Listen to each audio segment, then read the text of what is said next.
back out to try to do a little bit more, bit of a process trying to get the equipment that I need out here and get it hooked up, set up, start learning how to use it. Again, I have not worked actively on a farm in 30 years. So I inherited this tractor and just kind of getting back into it. Last 2 days I came out here, were kind of short days. One, I was able to get the roller crimper out here and unloaded, got it hooked up, and got it hooked up well enough to use it a little bit, but some things needed. I need to change some things to make it just where it's hooked up safer and it's not going to break or anything like that, and just kind of get used to it and get it lined out.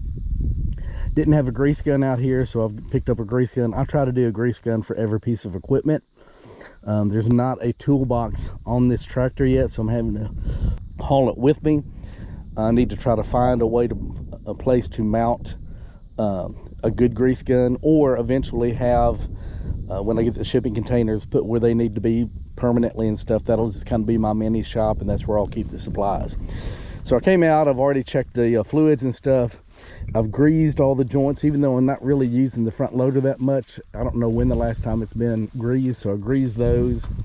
And this has only got a couple of places to grease, and it's down in these hubs, but the grease gun I got, the nozzle, it's too long to get in there. So I'll run it another day without that, and I need to get another tip, either another grease gun or just another tip that can fit in there. I mean, that's, in a way, that's a good place to put it because it's nice and protected. On the other hand, I can't get to it. As far as getting this hooked up, for those who may not know, on tractors, when you hook something up back here, you see you've got 2 bars at the bottom and 1 at the top, and that's called 3-point hitch because you're connecting at 3 points. A pure 3-point hitch, each pin, each thing you've got to hook up independently, and they come in 3 different sizes depending on the size of the machine. There's category 1, there's category 2, there's category 3. Category 1 being the smallest, lightweight, and going up to 3. This has got a category 1. The part of the difference on category 1, 2, and 3 is the size of the pins and the spacing across here. So this one is set up for, it looks like essentially category 1 or 2. This would be a category 2 pin up here, the size. It's got a second hole down here. The pin that came in it was a little bit bigger than would go through the hole for this particular upper link. So I converted over to just a draw pin that would fit it, and I've got it set where it won't go out. That was the first day I was out here. The pin that I was using wasn't staying in good. I was afraid it was going to come off and start breaking stuff, so I didn't get a whole lot done. I'm not real keen with this. I think there's too much slop. It's too much of a gap right there. I'd like to find some bushings that I could put on the pin so that the pin would be the right size to go in this third member, or this third top link, but it would fill up that, because the more slop is there, the more you're going to get, it's going to wear out. On the bottom, originally, it had a pin that went all the way across. It was thicker on the outside, thinner on the middle, had a bushing. I've actually got those in there. I'd like to get those put back in, but the thin part wasn't as thin as this particular piece right here, so it would not go in the Pat's quick link. So I've temporarily at least got these, which work. I don't like it as much because it's got all the torque right here, and that pin could wear out a little bit. I'm hoping during the week I can take the original that was here and one of these to a machine shop, get them to turn it down, about half of it, turn it down to the right size. That way I'll have 2 points of support on either side. So that's part of what I've been working on, is just getting the geometry, getting the right pins, and all of that kind of stuff, so that it is securely held. It's not going to wear itself out too fast. It's not going to wear too much on the tractor. Everything's just working.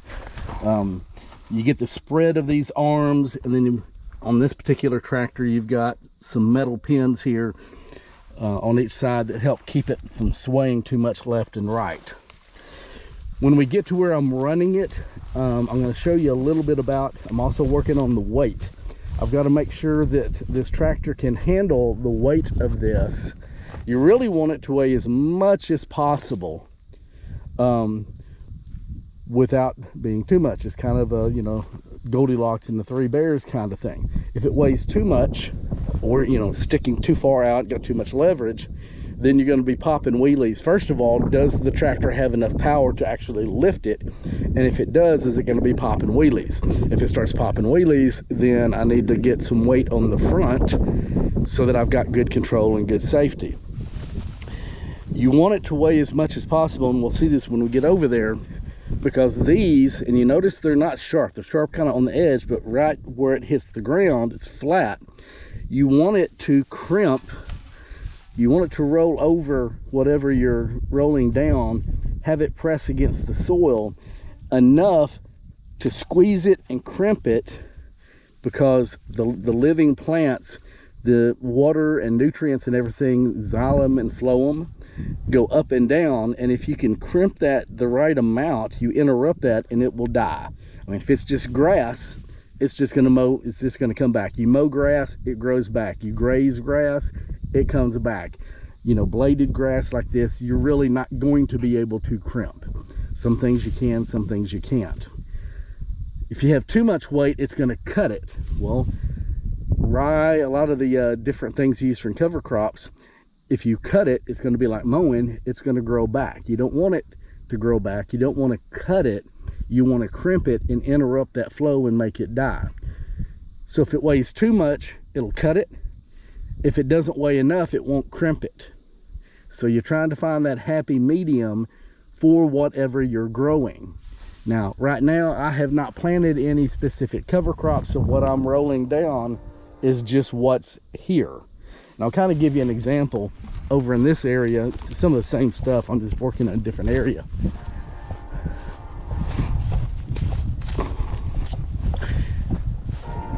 And I'm not even sure what all this is. I've been off the farm so long that I can't identify everything. I'm having to little by little take my time. I know this is coffee bean, okay? I am 5'5", so I'm 5'5", and you see how tall it is, and that's nowhere near as tall as it can get. It can get 10 foot tall or taller. Coffee bean, it is a legume. If you see this pattern of the leaves, looks like a mimosa tree leaf, or this, sometimes peas and stuff, that tells you it's a legume. This is a legume, so that's actually a plant trying to fix the soil.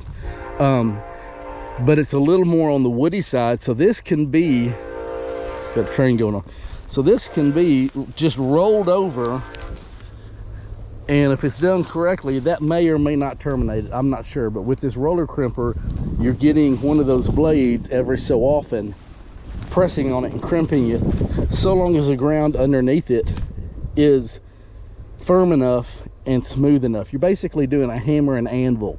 The roller crimper is the hammer and the soil is the anvil. But you can kind of see these over here, and this is even in the area what it looks like. Those are probably 7 to 8 feet tall at least, and that's what I'm trying to roll down.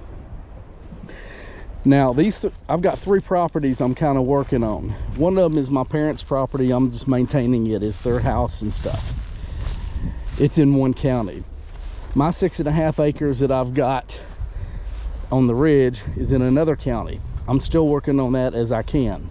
And then this one is 140 acres. It's in a 3rd county.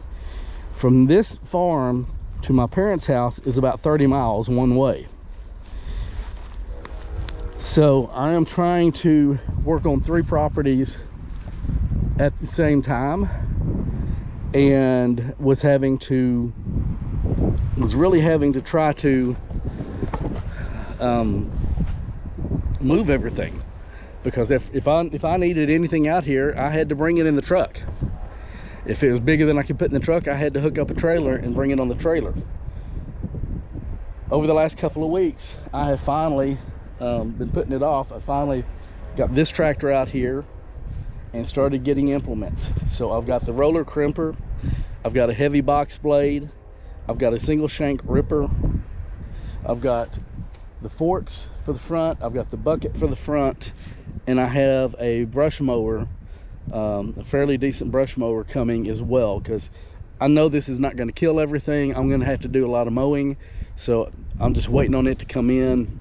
They had one there, but it had just been sold. They're just getting another one in, getting it put together for me. And I'm buying, the only reason I bought this new is because I couldn't find a used one in this area. Northeast Arkansas, these are just not used. And from what I can tell, the few people that do use them are doing them, the small ones, on subcompact tractors for food plots, not really for, you know, at scale. So I ended up having to buy a new one. And just to let you know, this is an 8-foot roller crimper, and it was about $7,000. So they're not cheap. And this is about as big as this tractor can handle. The brush mower I'm getting, I like to buy used if I can. However, if you're going to buy used, you assume there's going to be maintenance. You're probably going to have to fix some things. Well, I don't have a shop right now. I don't have a lot of tools and stuff like that. So I need to be able to get something and hit the ground running. So I'm trying not to waste money, but some things I'm having to buy new. So the brush mower, I'm buying new. This particular tractor, like I said, I inherited it. So this is what I'm going to work with. I can't afford to get a new one, and I'm not going to trade it off. Not only am I not going to trade it off because it's for what it is and its age, it's in excellent shape. It's almost 20 years old. It's got about 500 hours on it. Doesn't have some of the new modern features for the emissions and stuff. However, this is a curiosity because my dad bought this. I'm glad he got the cab on it. But something he did not get, and I do not understand, having grown up on the farm, why he would ever get a tractor without this. On the back, there's no place to hook up any hydraulics. So if I've got an implement that needs hydraulics, there's no place to hook up to it. What I've done up to this point is I've got an extra set of hoses, and I come up here and I disconnect these two hoses, which goes to the front implement. It's not up and down, but it's the tilt.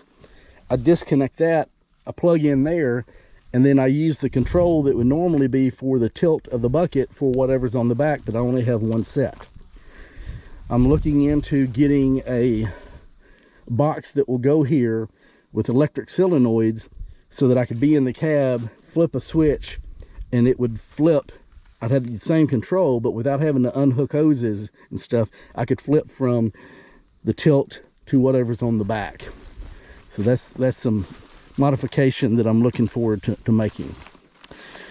But anyway, let me get this started up. I'm going to head over there, and then I'll show you what I've done so far, what it's looking like, and what my expectations are. Okay, so we got it started. Let it kind of warm up a little bit, even though it's hot. That's another reason I haven't really done a whole lot of filming or anything. Is it has been so very, very hot out here that when I come out, I just want to get done what I can, and then I leave because I'm wiped. I was out here yesterday and got about 2 or 3 hours in, and then a major thunderstorm came through and rained me out. Did not end up raining as much as I thought it would, but it was pretty hard at the time, plenty of lightning, so I wasn't going to risk it. Air conditioner works good in this. Here's another thing that I'm doing to help make it useful and everything in here. I've got one of these little, you plug it in a cigarette lighter kind of thing, and it's a transmitter, and it's got Bluetooth in it. There is one of these little cigarette lighter power plugs. Plug that in, and it will transmit on whatever frequency it's set.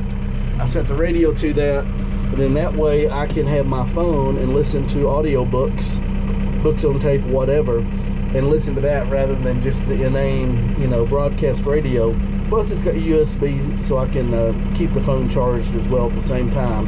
Haven't decided if I'm going to put one of my ham radios in here or not, but I need to go get my phone and get the cable, and here's the top pin that was in that thing that I'm not using right now. Okay, so I got the phone cable, got it plugged in. That thing's currently transmitting on 107.9. This old Jensen radio. And even though that's a strong FM station in the area, because I'm in the cab, it overpowers it.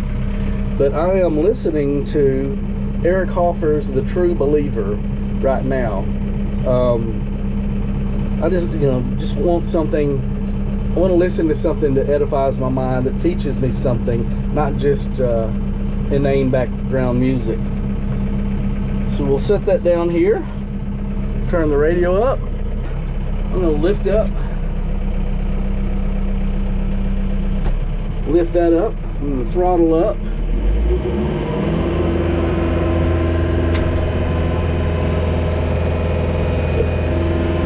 And let's start heading back over to where I've been working. Rather than going all the way around the field, because it is pretty big, I'm kind of cutting through the middle. There's nothing of value planted out here. There is some volunteer rice I'm not too worried about. You can see where I've went through a couple of times making that path. So I've got in position, and while I'm going, I'm just going to put this down. And as I start moving, it'll start rolling.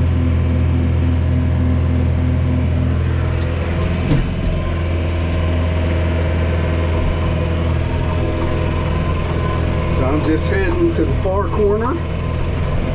Another thing about doing all of this, whether I'm using the crimper or whether I'm going to use the brush mower, and this is not real smooth, but I've got an air ride seat, is as I'm doing all this, I'm going over every square inch of this 140 acres.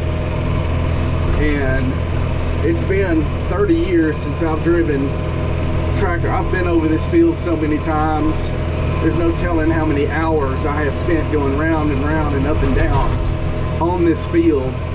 But that was back in the probably late 70s, early 80s. I remember being on this field driving a tractor that the brand is Steiger. It's still around, been bought out by a couple other companies. But it was a Steiger Panther 3 was the model number. It was 300 horse. I burned 300 gallons a day. If I was disking or using the big land leveler, I could burn 300 gallons a day on that thing. Sometimes the air conditioner worked, most of the time it did not. And it was like being in a little greenhouse sitting up on top of this thing. It had no suspension. It was rough. It would beat you up. It was hot. But the disc we had folded out and was 32 feet wide. And at the time, I could not imagine anything bigger. Nowadays, I don't even know how big the discs are now. That thing had the big wheels on all four corners instead of big wheels on the back and small wheels on the front. It was some of the four-wheel drive tractors that had the same size tire all the way around, and it had duals on all four corners. I'm seeing in some areas nowadays, it's not unusual for them to have not duals but triples, to have 3 tires at all 4 corners. That's just amazing. I mean, that size tractor would do this 140 acres easily in less than a day, and then you'd have to move somewhere else. So I mean, that's almost too big. This tractor right here, it would probably, in good conditions, nothing breaking, getting out here at the crack of dawn and leaving at the end of night, it could take me, I could easily see it taking 3 to 5 days or more just to go over every inch if I was disking it. You can see right here, you see some of that grain? That's rice. And it's almost ready to harvest. So it has not been irrigated or anything. It's left over from last year. I'm toying with the idea of coming out here with a side-by-side or whatever when it's actually ready and hand-picking a bunch of that as much as I feel like I can, depending on how hot weather and everything. hand picking a bunch of that. I've actually got a mill coming. I've got a mill for wheat to turn wheat berries into flour, but I've got one coming that should be able to de-hull that and take it down to brown rice or white rice, and it's just a countertop size, so something for like a person or a family. And if it works, and if it works well, then I mean, I just proved you can grow rice without doing all the irrigation and stuff. You're just gonna have to, it's gonna be very, very, very small scale, personal scale, and you're gonna have to pretty much hand pick it. But it is possible to do dry rice, and that's not even dry rice, but there's other varieties. So that might be something I could grow just for personal use and be able to mill into a usable product. But I've been down this path twice, once in each direction, and you can see that even what it crimped down, some of it's standing back up already. So, and that's to be expected. If I want it to be down, it needs to be mowed, or it needs to be grazed, which I can't graze it because number one, I don't have animals, and I don't have animals because I don't have fencing or somebody out here pretty much 24/7 to maintain them and keep an eye on and keep them safe and watered and all that. Or it would need to be disced. And at this point, I do not plan on even buying a disc. I mean, I may have to at some point. Disking is not inherently evil to be used appropriately and occasionally, but I do not want to be back into disking the entire field, you know, multiple times a year. That is how the ground gets into the shape that it's in, and this doesn't look as bad as a lot of it. I mean, on my other video you saw there were cracks that were so wide I could stick my hand in it. Now granted, we also got a little bit of rain last night, or yesterday. I still see a few cracks there. So I'm coming up here and I'm gonna have to lift the implement when I start to try to turn. I'm gonna lift it right here, go across, and this lower area is what I've been working on because it's the area of one of two areas that probably has the most moisture most of the time without having to irrigate. Now it will also flood, and that's part of what I'm trying to get to know is when does it flood, how much does it flood, and where does that water come from? Is that flooding overflowing from the creek and wetland over here, or has it, you know, the last few years a lot of this flooded from the water from that area that I just came across that's taller? But you can tell I've crimped it, and some of it's laid down, some of it was already dead, some of it may be dying from me crimping it, but there's also still enough grassy stuff that it's just standing right back up, and you really can't tell I've even crimped it.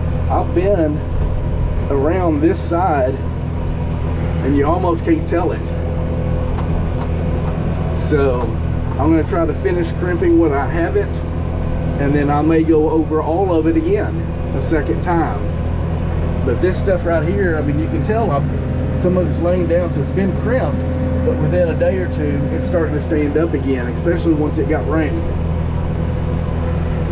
So I'm just going to go round and round on this.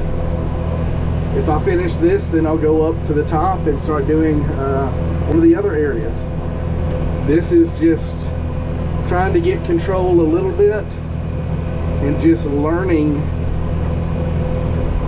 the tractor, learning the implement, what it will do, what it will not do, my fuel economy. And if you notice, I've got a warning light coming on I can turn off. That's an error 65, and from what I can tell on this particular tractor, that's nothing more than telling me I may have you know, one of the light bulbs for the blinkers and the turn signals may be out. So it's before I leave today, hopefully if I'm not too tired, too hot, I'm going to pull the lenses off and check the light bulbs and see if they need to be replaced. But it'll come back on here in a little bit. But this is just what it's doing. I just slowly going across. You see how tall it is. You saw how tall the tractor was. These arms are probably about 5 foot, 5 to 5.5 foot tall. And that's about how tall these weeds are. And I'm just going round and round, crimping it in the same direction. And then I'll probably start over there and just go back and forth and see how much I can do. I'm just trying to, that which has not already gone to seed, if I can kill it now, it won't go to seed. Create that mat that keeps the sun off a little bit, reduces some of the evaporation. When it does rain, the raindrops aren't hitting the soil at terminal velocity, which causes more compaction.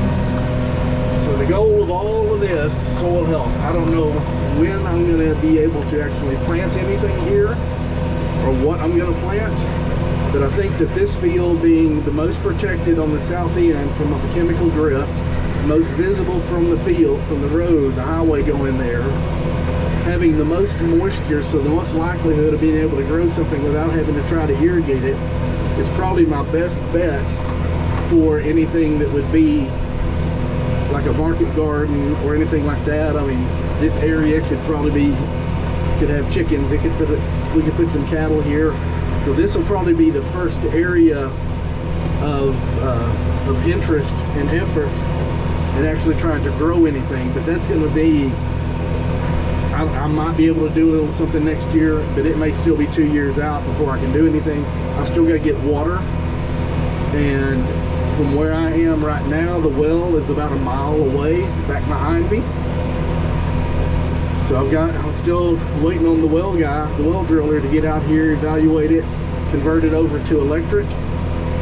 Once that's done, get the water tested, see what I'm doing, working with as far as water quality. I expect it to be good enough, and then lay 1 to 2 miles of irrigation pipeline from one end of the field to the other, either as a single run or as a double run, making a circuit with as many places built into it to be able to connect in to irrigate garden, orchard, animals, cabin, whatever might need water. So when I get here, I need to turn around, but I need to pick this up. So pick it up, and I'll make my turn. I'm having to watch this tire, because if I turn too quick, that tire's hitting those hydraulic hoses. I need to wire those up, get them out of the way. But yeah, water is going to be one of the main things. Everything's going to be based on water. Straighten out, put it down, go forward. And even this has to do with water. It's all about keeping the water in the soil, helping build the organic material that's going to grab, percolate, and hold on to that water, keep it from evaporating off. So all the crimping, all the soil health, all of it right now has got to do with water. And once water's been taken, you know, under control, then we can work more on, again, I'm lifting my implement. Then we can start actively working on the soil health, planting specific cover crops, making different compost or other biological inoculants to be sprayed over the field. And in order to spray it over 20, 40, 100 acres, I need water, and I'm not going to haul water in. So that well is important.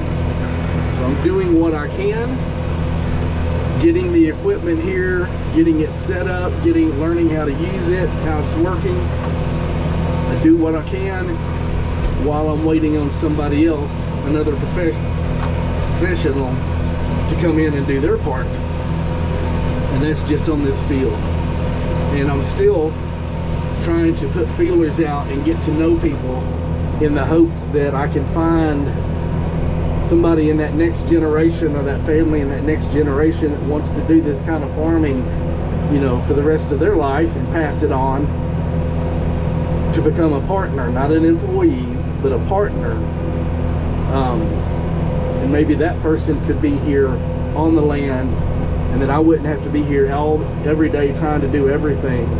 I could be working on my 6.5 acre property and coming over here and help direct and stuff like that, but they would be the one on the property doing the majority of the daily work. But I'm just going to sit here and listen to my audio book and go round and round and round. So if you're ever wondering what it's like just for a full day, and I mean everybody's going to be different on their own land and stuff, but what it's like to try to be out here and just, I mean, I'm just going to get on the tractor and go round and round. How hard can it be?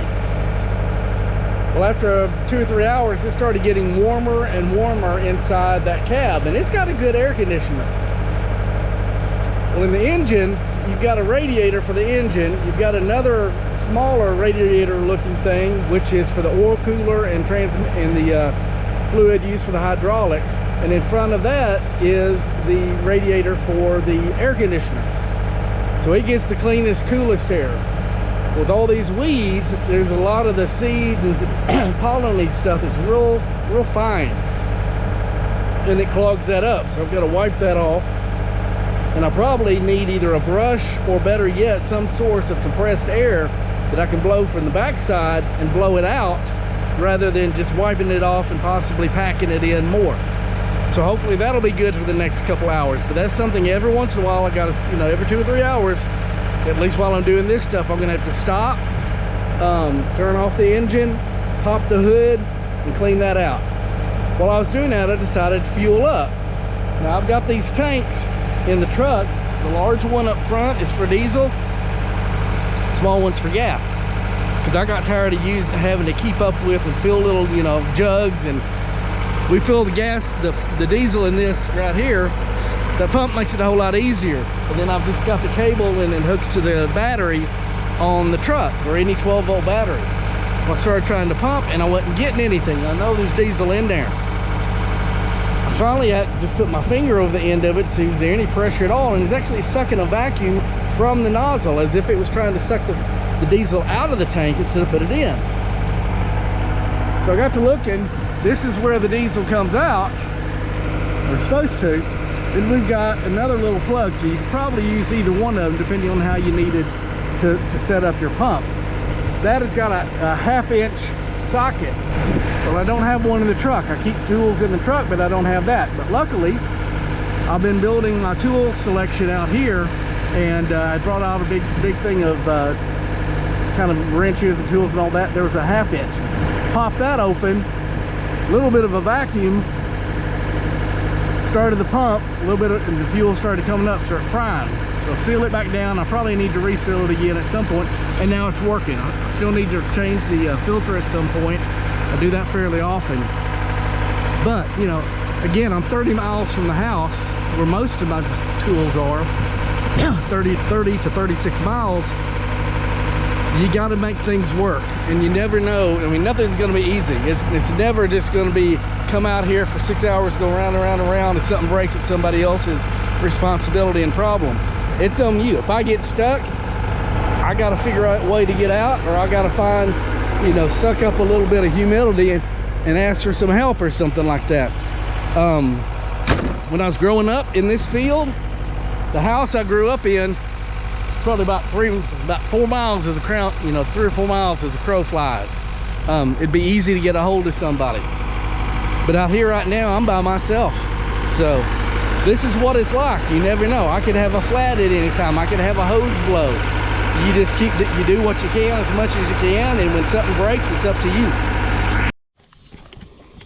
This is what all the pollen and stuff would do that I got to clean off every hour or two to try to keep the air coming through. So you can imagine what it looks like on the inside.